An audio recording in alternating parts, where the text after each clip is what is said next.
Let's go ahead and start into our first topic, CJ. I know you probably got a graphic. I'll go ahead and pull up the what we're talking about here. What I was talking about as far as my transition here, as far as grinding, this guy has had some conversations with his team, and it sounds like he's not going to be showing up. So I'll go ahead and bring that in.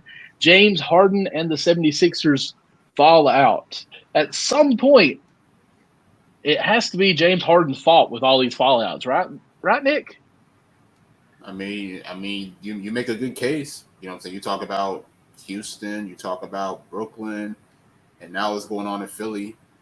I mean, my whole take on the situation is, so it's clear, it seemed like Harden wanted out. We heard about the reports about him possibly going to Phoenix, but obviously that ended up getting shut down when Bradley Beal went to the team. Thank goodness. He ended up there was talks about him going to Houston as well. I didn't really understand that, but I do know, with Ime Udoka there, they're not really trying to rebuild. They're more so trying to build for the next possible 2-3 years. So who knows?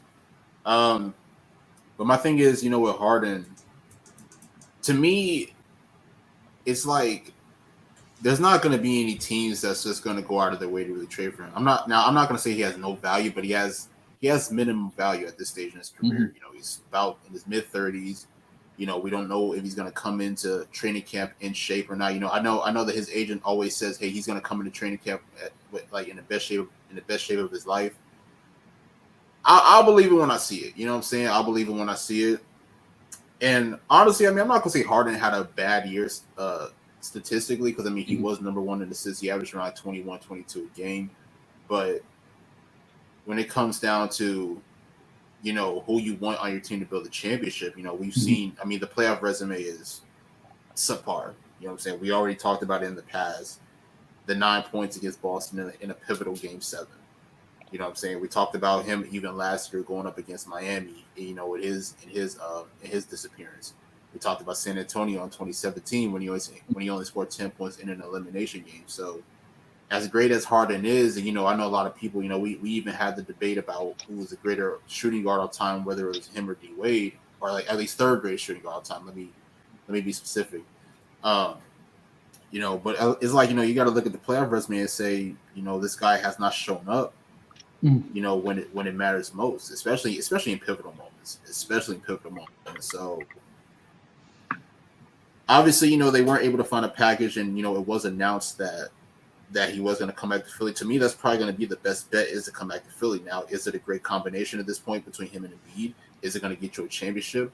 I kind of doubt it, especially with the especially with the East getting stronger. Damian Lillard still has a chance to go to Miami, so obviously that's going to elevate the Heat as title contenders. You still got Boston, Milwaukee's coming back, and then you got a few other young rising teams as well. So, so obviously Philly's going to be in the mix just because they do have the reigning MVP, and of course, I do I'm not going to say Harden's going to have a bad year. I do expect him to produce in the best way possible. And on top of that, they have a young rising star in Tyrese Maxey, who I think is going to take another leap this upcoming season. But at this stage in his career, like I said earlier, to me, Harden has minimum value compared to what he had maybe 3-4 years ago at this stage.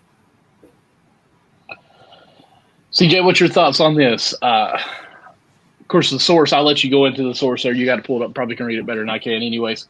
What's your thoughts on Harden? Yeah, so this is Woj. 76ers have ended trade talks on guard James Harden and plan to bring him back to training camp for the start of the season. The Sixers had periodic off-season conversations with the Clippers, Harden's desired destination, but no traction on the deal materialized. And then we got some extra notes here. Sixers and Harden agreed to seek a trade together after Harden picked up his player option 23-24, but Philly believes it has a championship team with Harden and wants to find a way to make it work with him this season. And then the last note from Woj. Harden has been emphatic in wanting a trade, so the Sixers are setting up an uncomfortable situation to start camp. Ultimately, Philadelphia wouldn't make a trade that they believed would compromise their title hopes. My response is, here we go again. This happened the last 3 years for this guy. Not surprised. He wants to get paid. He wants to play his way. And if he doesn't get one or the other, this is what you get. And I don't want to say that's the end of my take, but it's like, because we've kind of been talking about the same. It's just a cycle. It's a cycle with James Harden in terms of if he just anything. If he doesn't get his way in any type of circumstance, he's going to run out. I mean, listen, these guys went to 7 games with the Boston Celtics. Easily could have went to the Eastern Conference Finals. Had Harden and Embiid had a better game in Game 7 in Boston. Both of those guys folded. But Harden, we're accustomed to seeing that from him. So that's a ritual. And now, and like Nick just said, he led the league in assists. You were a teammate. You were diamond to the reigning MVP. And now you want to leave. I just don't understand the logic and the mindset. Then you want to go to the Clippers, a team that is one of the biggest teases in the last 5 years. We know the players that they have. They have Russell Westbrook already at point guard, and you just led the league in assists. You don't play off the ball. Westbrook's not a great off the ball player. So how would that dynamic even work from a basketball standpoint? Ty Lue would be having headaches galore if they were able to assemble that big 4 or 4 guys. Then 2 out of the 4 guys that have been there the longest can't stay healthy at the right time of the season. So that's just a disaster all around. So it's kind of a good thing that, for the Clippers' sake, that it didn't happen. Mm-hmm. So I just don't know. I don't know. There's reports that he might hold out. He might not show up to camp, and obviously he's going to get fined for that. We'll see how much money is to the point where he's like, all right, I'll show up on some Ben. This is like Ben Simmons 2.0. This is crazy. I feel bad for Philadelphia Sixers fans, really. You got a Ben Simmons hoping that you wouldn't get the same situation that you had when you get bringing in Harden, and now here we are, a year and a half later, almost 2 years later. Yeah, 2 years later, and it's the same exact cycle. And who's the one guy that's still there? Joel Embiid. So I think the clock, first off, not surprised with James. What happens going forward? Who knows? We saw the last time he showed up in Houston, he was out of shape, and he didn't really play until he wanted to leave and got traded and went to his destination. So I'll say this. Go ahead. And then just one thing is Embiid is like, how much is he going to take? I mean, he's dealt with Ben Simmons. Now he did it with Harden.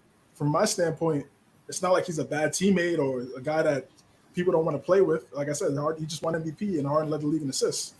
So what's the like? I don't think it's an issue with those 2 guys from a chemistry standpoint.